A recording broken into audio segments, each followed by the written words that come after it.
Well, first Mr. White called Greater Boston Legal Services, and I was assigned to his case. It was a Social Security case, a benefits case, and I was able to obtain benefits for him. And then I sent him a closing letter, and he called me and said that I couldn't close this case, that he couldn't lose me, and that he needed to see me. And I asked him what he needed to see me about, and he began to cry.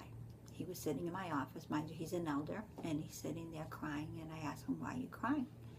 And he said he couldn't lose me because I was the only person that he trusted, and that I always told him the truth, and I always did what I said I was going to do, and that he needed to tell me some stuff.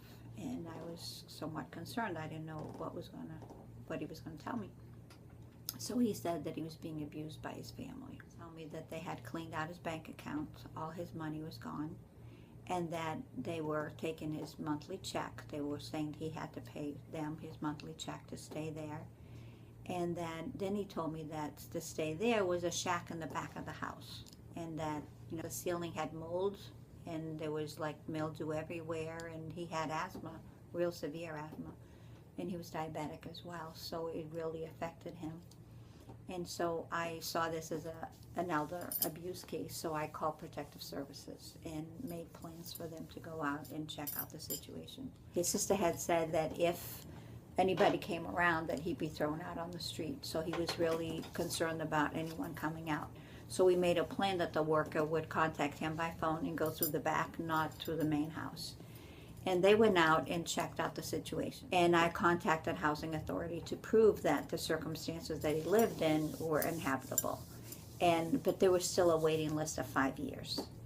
And I kept sending him all this documentation, kept bugging him, calling and calling, that he couldn't live like this. And so finally one of the workers told me there was going to be a lottery. We filled out the application together, and he brought it in.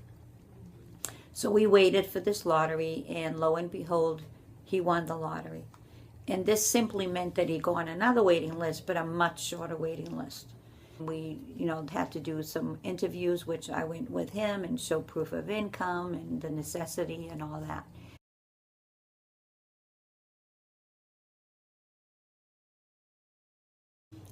He got an apartment. He's now in the apartment. But for me, it was really hard to see an elder who worked hard all his life, and to have all his earnings taken away, all his his life savings, and be abused the way he was. And he felt really degraded upon, and felt humiliated, especially when it was family that he had helped throughout his life.